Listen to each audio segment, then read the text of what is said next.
Quando Jesus disse para o ladrão na cruz: "Hoje mesmo estarás comigo no paraíso", mas ele não foi assunto ao céu, ressuscitou ao terceiro dia.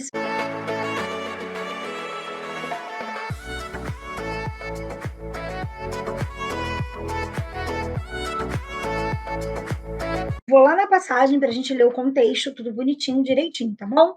Vamos ler aqui. É muito interessante essa passagem. E aí vamos para a interpretação do texto, tá, gente? Lucas 23. Vamos ver como é que está aqui na NVI, a tradução da NVI. O que acontece? Nós entendemos, né, que quando nós morremos, estamos salvos, certo? E aí, por conta dessa passagem, né, hoje mesmo estarás comigo no paraíso, muitas pessoas dizem que assim que a gente morre, assim que a gente morre, a gente vai para o paraíso. Deixa eu abrir aqui Lucas 23. Se nós formos, né, interpretar, né, ao pé da letra, é assim que a gente vai entender mesmo. Lucas 23, versículo 32. Dois outros homens, ambos criminosos, também foram levados com ele para serem executados. Quando chegaram ao lugar chamado Caveira, ali o crucificaram com os criminosos, um à sua direita e o outro à sua esquerda. Jesus disse: Pai, perdoa-lhes, pois não sabem o que estão fazendo. Então eles dividiram as roupas dele, tirando sorte. O povo ficou observando, as autoridades o ridicularizavam. Salvou os outros, diziam. Salve-se a si mesmo, se é o Cristo o escolhido. Os soldados, aproximando-se também, zombavam dele, oferecendo-lhe vinagre. Diziam: Se você é o rei dos judeus, salve-se a si mesmo. Havia uma inscrição acima dele que dizia: Este é o rei dos judeus. Um dos criminosos que ali estavam dependurados lançava-lhe insultos. Você não é o Cristo? Salve-se a si mesmo. Mas o outro criminoso repreendeu, dizendo: Você não teme a Deus, nem estando sob a mesma sentença? Nós estamos sendo punidos com justiça, porque estamos recebendo o que os nossos atos merecem. Mas este homem não cometeu nenhum mal. Então ele disse: Jesus, lembra-te de mim quando entrares no teu reino. Jesus lhes respondeu: Eu garanto, hoje você estará comigo no paraíso. E aí o versículo 43, tá? Bom, se nós formos pela tradução, né, eu garanto, hoje você estará comigo no paraíso, ou outras traduções que dizem, hoje estarás comigo no paraíso. E tem outras traduções que dizem, e te digo, hoje estarás comigo no paraíso. Mas vamos pensar no seguinte, ali, o que Deus estava dizendo para aquele homem? Tá? Que ele estava perdoado, que Deus recebeu aquele quebrantamento, porque ele estava quebrantado, né, gente? Olha o que ele estava dizendo antes: você não teme a Deus, você é um criminoso, você está aí também na cruz, e você está falando isso, esse homem não pecou. Então, assim, ele teve uma iluminação de Deus, ele teve um arrependimento, ele foi tocado, o outro não. E Jesus vira para ele: Eu te garanto, hoje você estará comigo no paraíso. Isso significa, gente, que aquele homem foi salvo, que Deus trouxe a salvação para ele.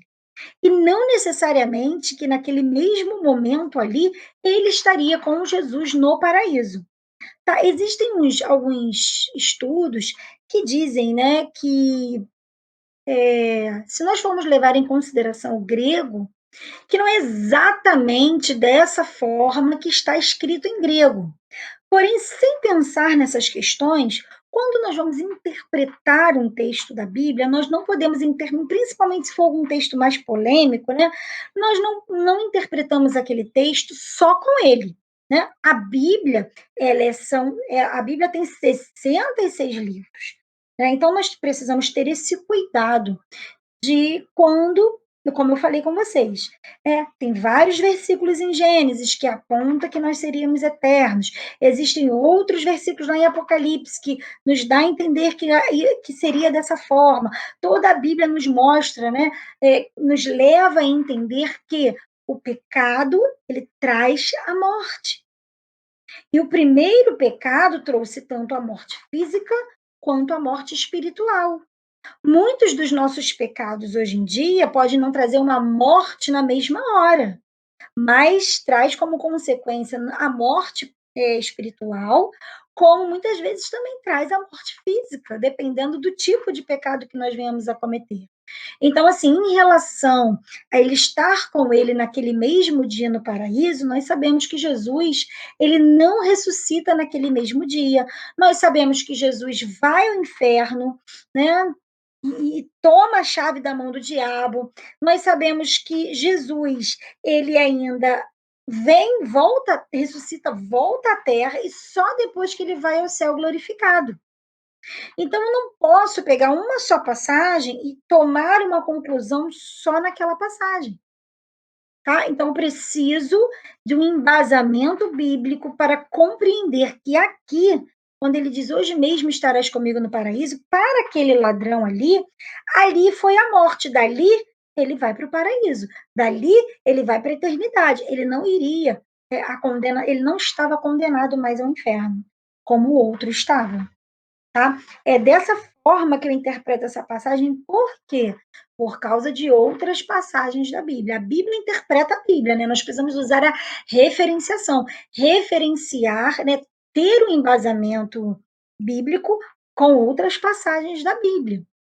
Por isso, nós temos sempre que entender que um texto precisa ter um contexto. E muitas vezes o contexto teológico, né, para a gente entender teologicamente aquela passagem, você precisa de outros contextos, ou seja, o contexto bíblico em geral.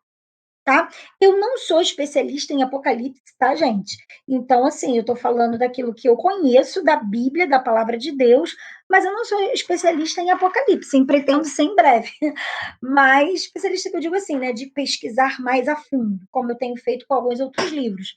Mas não dá para a gente dizer que naquele mesmo momento ele encontrou com Jesus no paraíso por conta de toda essa situação de que Jesus morre, né? Tem todo um momento aí depois da morte de Jesus até que, né, Jesus seja assunto aos céus novamente. E assim, existe uma polêmica, né? Quando a gente morre, a gente realmente vai direto para o paraíso ou a gente fica dormindo? E aí, o que a gente pode pensar? A gente pode pensar o seguinte: mesmo que um dia, que quando você vá para o paraíso, né? Chega aquele momento do paraíso, você não vai ter percebido. Para você, você vai ter morrido e acordou no paraíso, porque é, é, é muito complexo para a gente, com a nossa mente humana, conseguir dimensionar essas questões, né, do cosmo, né, do tempo, do tempo de Deus, do nosso tempo, né? Sim, todas as versões dão a entender que é naquele mesmo dia, naquele mesmo momento, tá? Mas nós precisamos nos lembrar que as palavras, elas têm sentidos, né? Por exemplo, conheceu Adão e Eva. Bom, conheceu. Para mim, conhecer é você ver uma pessoa e conhecer aquela pessoa, não é isso? Mas na Bíblia, né, nessa tradução, conhecer não era isso. Então, ali, tá, gente? Uma coisa é certa: aquele homem estava sendo perdoado e salvo. Isso é certo, tá? Essa frase, se ela não for totalmente literal, se ela não for literal, naquele momento específico ele vai encontrar com Jesus no paraíso, que na minha opinião não é, por conta dessas outras passagens que eu falei aqui, né, que Jesus morreu, que ele foi ao inferno, que ele tomou a chave da mão do diabo, que ele acorrentou Satanás, que ele pregou, que ele pregou lá, né, para os espíritos em prisão, que depois ele voltou e ele falou com os discípulos, e só depois ele vai né, para o céu, mas a gente não tem como saber se em meio àquele tempo alguma outra coisa aconteceu. São coisas, gente, que nós ficamos especulando, e não tem como dar certeza de algo que Deus não esmiuçou para a gente exatamente como vai ser, tá? Agora, uma coisa eu tenho certeza quando eu leio essa passagem: ele foi perdoado, ele foi salvo. E a partir daquele momento, a vida eterna estava garantida para ele, tá? Isso aí, sem dúvida.